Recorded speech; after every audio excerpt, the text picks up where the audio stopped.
बिस्मिल्लाहिर्रहमानिर्रहीम। नाज़रीन व सामईन, इस वक्त हम माह रमज़ान की मुक़द्दस सातों से गुज़र रहे हैं। अल्लाह करीम ने हमें रमज़ान की मुक़द्दस सातों का हिसार अता फ़रमाया है। माह रमज़ान वो है कि जिसके अंदर अल्लाह करीम ने कुरान मुक़द्दस नाजिल किया है, जो हमारी रूह की ग़िज़ा है। इसके बहुत ज़्यादा फ़ज़ाइल हैं। नबी मुकर्रम सल्लल्लाहु अलैहि वसल्लम का इरशाद गिरामी है, मज्तमा कौमुन फ़ी बैतिन मिन बुयूतिल्लाहि यत्लूना किताबल्लाहि व यतदारसूनहु बैनहुम इल्ला नज़लत अलैहिमुस सकीना व गशियतहुमुर रहमा व हफ़्फ़तहुमुल मलाइका व ज़करहुमुल्लाहु फ़ी मन इंदहु।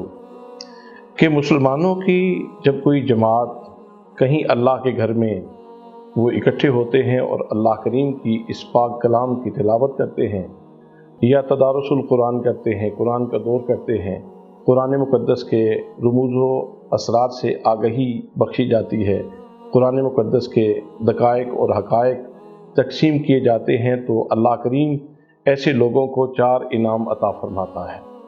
सबसे पहला इनाम ये है कि नज़लत अलैहिमुस सकीना, उन लोगों के ऊपर सकीना नाजिल होता है। अब सकीना क्या है?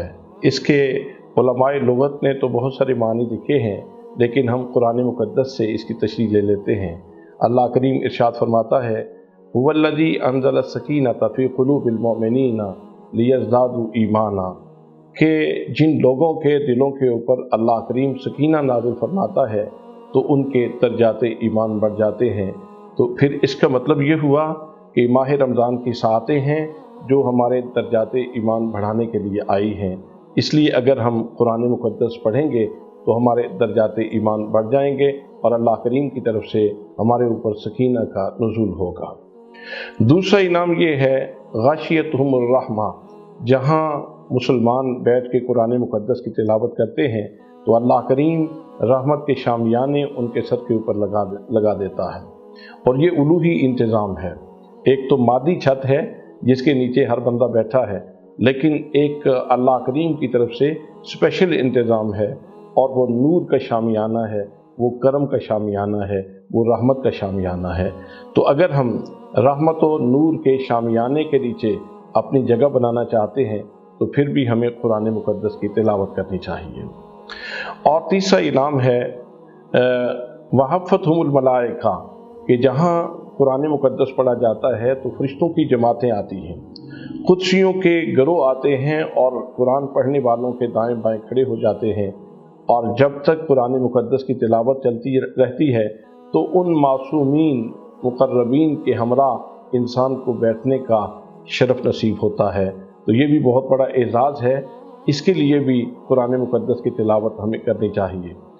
और चौथा इनाम तो अहले मारिफत के लिए इतना बड़ा इनाम है कि जिसका तसव्वुर करके ही इंसान की रूह जिस्म के अंदर वजद करती है, और वो ये है व ज़करहुमुल्लाहु फ़ी मन इंदहु, अल्लाह करीम अपने मुकर्रब फरिश्तों में उस बंदे का जिक्र करता है। ज़ुबान कुदरत हो और बंदे का नाम हो तो ये बहुत बड़े एज़ाज़ की बात है। मुल्ला मोइन वाइज़ अल काशफी ने इस हकीकत को एक खूबसूरती के साथ बयान किया है। वो फरमाते हैं कि जब नमरूद ने हज़रत इब्राहीम अलैहिस्सलाम के लिए लकड़ियाँ इकट्ठी की तो आप मुस्करा रहे थे कि मेरे जलाने का इंतज़ाम किया जा रहा है, और जब उसमें आग लगाई गई तो फिर भी आप मुस्करा रहे थे। फिर जब आपको मिजनीक में बिठाया गया और आग में फेंका गया तो उस वक़्त भी आप मुस्करा रहे थे। लेकिन जब अल्लाह करीम ने इरशाद फरमाया कुलना या नारु कूनी बर्दम व सलामन अला इब्राहीम, कि हमने कहा ए आग मेरे इब्राहीम पे ठंडी हो जा और सलामती वाली हो जा, तो ये खिताब जब आग को हुआ तो हज़रत इब्राहीम अलैहिस्सलाम की चीख निकल गई। अल्लाह करीम ने फरमाया प्यारे खलील, दुश्मन ने आग जलाई और दोस्त ने उसको गुलजार बना दिया, ये चीखने और रोने का वक्त तो नहीं था। तो हज़रत खलील ने अर्ज़ की, बारे इलाहा, काश कि तेरा रूए सुखन मेरी तरफ होता और तू मुझे मुखातिब कर रहा होता और तेरी ज़ुबान कुदरत पे मेरा नाम होता, तू या इब्राहीम कह रहा होता और मैं आग में जल रहा होता। तो अल्लाह करीम की ज़ुबान कुदरत पे बंदे का नाम आना बहुत बड़े एहसास की बात है। ख़वातीन व हज़रात, ہمارے لیے یہ انتہائی سنہرا موقع ہے کہ ہم قرآن مقدس کی تلاوت کریں، رمضان کی برکتیں بھی حاصل کریں اور قرآن کے نور سے اپنے آپ کو مزین بھی کریں۔ دعا ہے کہ اللہ کریم ہمیں عمل کی توفیقات سے مالا مال فرمائے۔